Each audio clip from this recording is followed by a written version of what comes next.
Hi, my name is John Brink. Thank you for joining us. You're watching a history of the BC forest industry.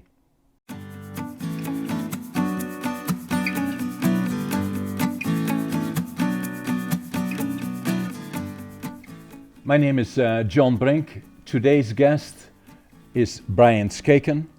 Brian, welcome on the show. Good morning to you and good morning to the viewers. Yes, and tell us a little bit about yourself, Brian. Are you from the area or? Well, I moved here when I was 5 years old from Edmonton, and I'm getting to be in my mid to late 50s, so that gives you an idea. I've been in here for a substantial part of my life. Yes, and so you got here when you were 5. Was your dad working here or? Yeah, my dad drove for Greyhound Bus. He got transferred here, and then my mom got a job for people that can remember at Woodward's that used to be in the Parkwood Mall. It was like the main anchor. So, right. Yeah, work brought our family here. And then you got your schooling here. You went to school and Yes. and you did high school and. I went to Westwood Elementary School, and the first year that Westwood Elementary School that was built almost 50 years ago, Right. was my grade 1. I went there for 7 years, and John McGinnis for 3, and then PGSS for 2. And then you started your working career. Well, yeah, just as before I graduated from high school, I got a job working for Ed King, Doug Walls. We had done construction around town, a company called AFW Construction. And we had built the Fred Walls building that is where Winners and Best Buy is now. Did some buildings, commercial buildings in Vanderhoof, and then I did that for a couple of years. And after that, I got a job in the sawmill working for you. So it was amazing. So how old were you when you started with, what year was it when you started working on the Fred Walls building? Oh gosh, that was in the early 80s, right around the time I graduated, because at that time that used to be a drive-in. Right. So they had bought the lot, so that was in the early 80s, and I ended up doing that for a couple of years, even part-time before I graduated. So right. It was a good job, and really interesting to work, commercial construction. Yes. And Fred Walls had another, I believe, a lot on 3rd Avenue. Correct. Yeah, that was the first lot in the mid 60s or so. Yeah. Yeah. There was his building, I think, there, and then downtown on 4th and George, I think it's Crossroads, there was the Chrysler was the other car lot downtown. Right. So at the time, they were like the big car lots in town. Now we're going back nearly 50 years, Brian. A long time ago. And so from the construction, you went into the sawmill business. Well, that was a change. And so where did you start? You worked for Brink, and where did they have a sawmill? Well, it was called, we had a sawmill about 45 miles in the bush from Purdon Lake. Right. And it was during the height of the spruce beetle kill, and I spent I think close to 4 years out there. So a couple years after I graduated, some of my friends were working there, and Ian Leslie was a foreman. Introduced me to you. I ended up getting a job there, and I spent those years working in brutal conditions outside. And back then we actually it got to minus 30, minus 40. Yeah. And the part of the green chain I was on was when you're junior. It doesn't matter where you are, you have the toughest job. So at the back of the chain. The back of the green chain, we piled about 30 to 40 lifts of 16-foot green 2x4s for 10 hours in a row, 3 boards at a time. Yeah. But that was a real eye opener, and boy, did you get in physical, In good shape, physical shape in a hurry. And you were staying in camp then, right? Yes. Yeah. And were more camps there? There was a big area of beetle kill. Yeah. And was there not? They could see it all the way. What was it again? That's how large it was. I think when I was out there, something like 10 miles wide, 20 miles long, and you could actually see the clear cut from satellite in space. The astronauts could see yeah. it. And the thing at the time was it wasn't, environmentally, it wasn't, clear cuts weren't popular. Right.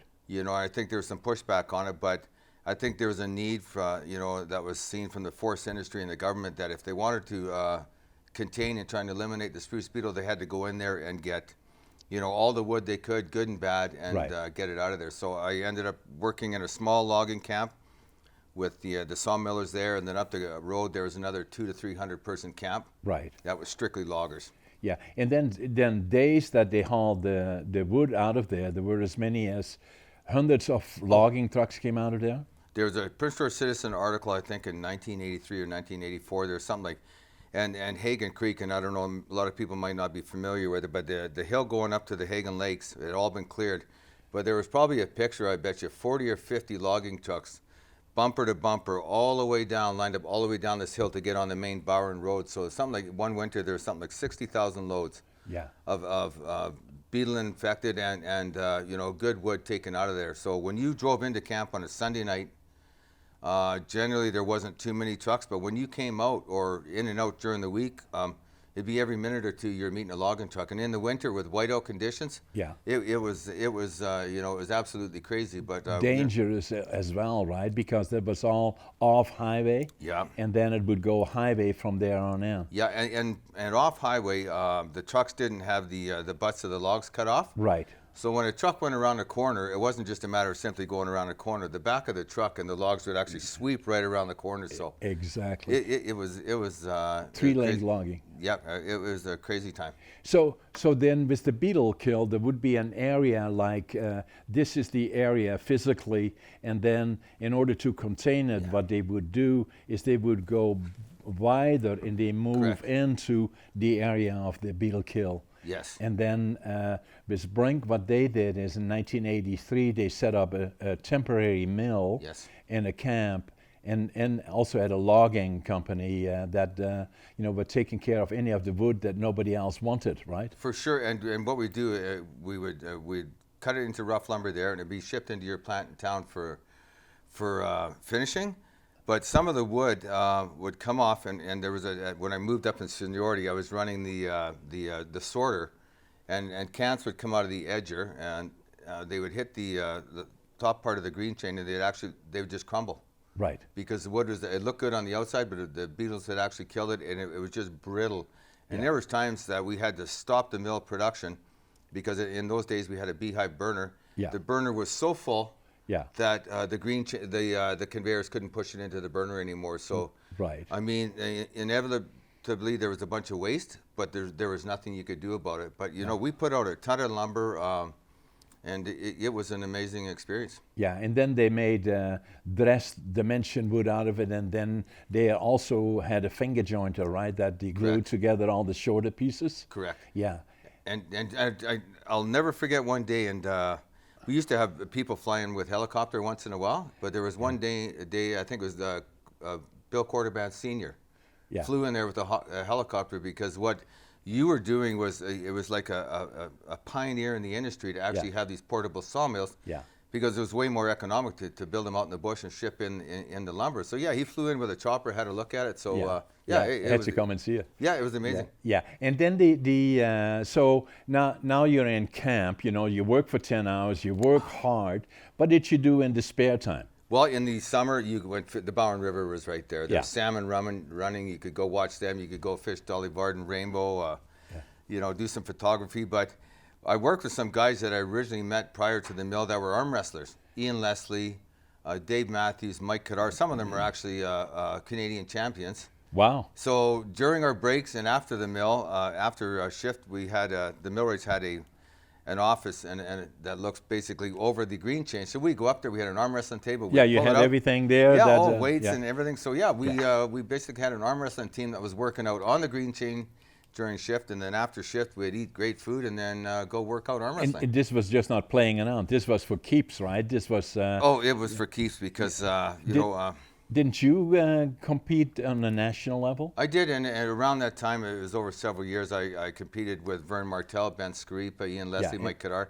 I won the Canadian championships. And Vern Martel, I remember him. Yeah. So, he's the one-arm bandit, they call him, because he got a stroke or something, and then he couldn't use the one arm anymore. Well, he got into a motorcycle accident. Yeah, and then him and I actually, in the mid-'80s, won the Canadian sit-down championships in Edmonton. So we both won national titles, and it was one arm. Yeah. He couldn't use both arms. And Vern Martel, I mean, he's still an inspiration, but that's what he did back then. And we were this crew that hopped in some motorhomes and went all over the place arm wrestling. We went to Winnipeg, Reno. Yeah. I mean, it was amazing. But I got my start arm wrestling in the in the sawmill, and I got my forest industry experience, started in that sawmill. The So start of a career, correct. which then set you up for the next phase. So what was the mill was burned down, or Yeah. somebody torched it, I guess. But what happened next to you? Well, the mill got moved or rebuilt in Fort St. James. Right. Rebuilt there, and then moved to Fort St. James, and then my brother worked at the pulp mill, Canfor Pulp, and managed to get me a job interview. And I, in 1988, I got a job at Prince George Pulp and Paper Mills. Right.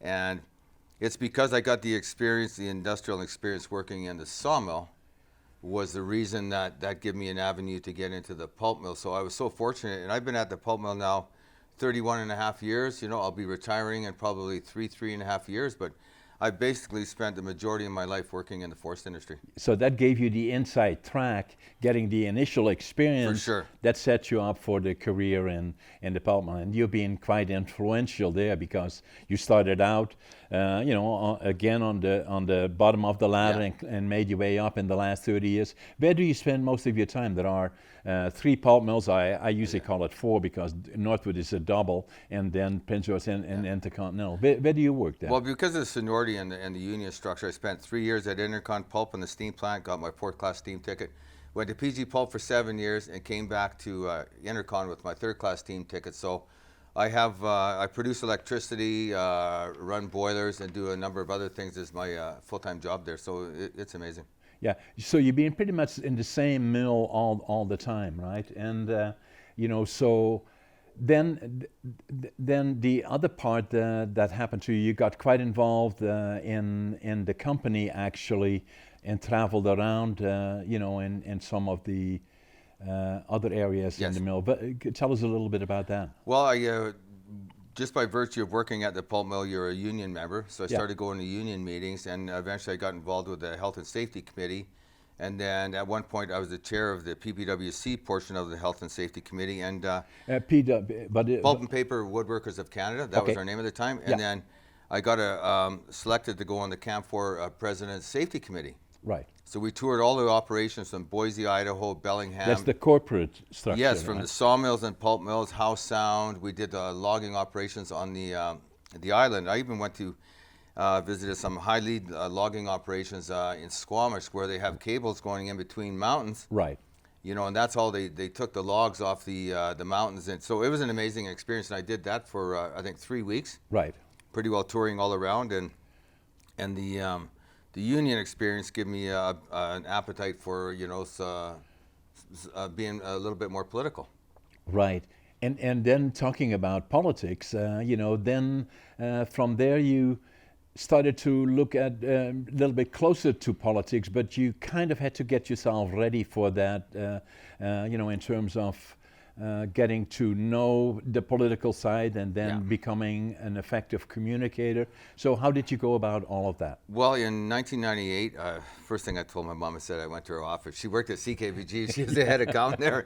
And I said, Mom, I'm running for city council. She's like, oh my God, like, what are you going to do that for? They're going to beat you up, right? Yeah. And so I did it, and I placed 13th out of 23 people, and I was quite proud of myself. But I didn't get in, and I thought, okay, I either need to do something, because the people that were involved with politics that I saw were great communicators.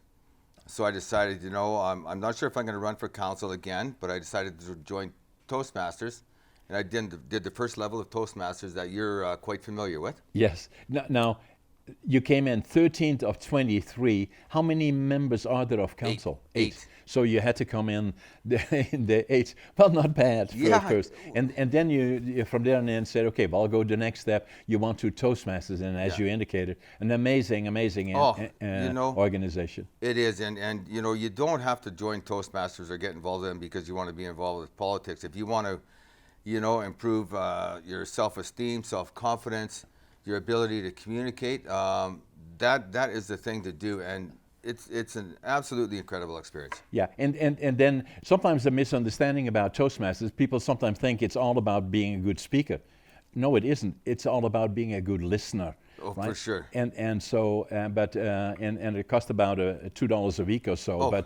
But it kind of set you up. Then you decided to go over again and run again. Yes. When was that? That was in 2002, and I worked hard. And one of the things that I'd hooked up with Dick Harris early in my political career, and I said, Dick, how do you, like, what is the key to success to getting elected? He's a skilled Yes, politician, he right? says knock on doors. Knock on doors, yeah. And I said, he goes, yeah, you knock on doors, you press the flesh. So I spent about 3 to 4 weeks before that election knocking on probably 2,000 doors. I didn't have really much of a budget. I handed out some sort of cheap photocopied flyers, pictures of myself, what I kind of stood for. But I got to meet all these people, and they got to meet me. And come election night, I got the 8th and final spot by about 200 or 300 votes. Wow. So it was absolutely amazing, and I've been on council since then. How many years? This is my 18th year. You're the longest serving. Murray Krause actually we're the same. We have the same amount of years, but Murray was on from 1996 to 1999, lost a seat, and then got back on the same year I did, 2002. Right. So 18 years in city council, you've seen a lot then, and obviously you've been very successful because most of the times, correct me if I'm wrong, but you come pretty much in on the top of all the people that are running. I've been fortunate in the last couple terms, yeah, very fortunate. Yeah. And so what do you do on city council other than the obvious? There must be a lot of stuff happening in the background that you also involved in. Well, I'm the chair of the Intergovernmental Relations Committee, and what that is, that's a committee that writes resolutions for the North Central Local Government Association conferences, the Union of BC Municipalities, and the Federation of Canadian Municipalities. And we'll also lobby different ministers about local issues. I mean, we've dealt with forestry issues, we've dealt with, it could be fisheries issues. This last conference, we dealt with, the reduction in the recreational areas because of caribou. So we cover a whole bunch of things to make sure that we keep Prince George and our region on the map. And it's not just about taxes and other things. It's about what's important to our community and region. So Kyle Sampson and Councillor Scott are with me on that committee and do a great job. So yeah, we do a lot of lobbying and things that we think that the provincial and senior governments really need to look at. Right, and then now we're kind of looking at the forest industry is going through a transition period which affects all of us, and obviously the city council are major stakeholders because a lot of their citizens are involved in the industry. For sure. In addition to that, I kind of look at us as a leader community of the region, working very, very closely together with Mackenzie to the north, Fort St. James, Vanderhoof. But I always kind of looked at Prince George as the spruce capital of the world. Oh, it is. And a lot of people are losing confidence in the industry and say, what will happen from here on in? Well, what are your views there? It helped build this community. It's sustained this community. It's not going anywhere. And quite often, if we get reports at council that have to do with economic development, that myself and Mayor Hall and others will always reinforce the position that we need to talk about the forest industry. We need people to know how much of an asset it is here, and that it's not going anywhere. It's going through some major changes that you could speak to, but we always try and keep it high on our radar because the forest industry has great paying jobs, pay a lot of taxes, generate so much revenue for the provincial government. So it's definitely higher on our radar. Now, the other part about it, Brian, and because you're an outdoors guy, you were there 40 years ago when we had the clear cut and the Bowron, that both of you and me have gone down there since.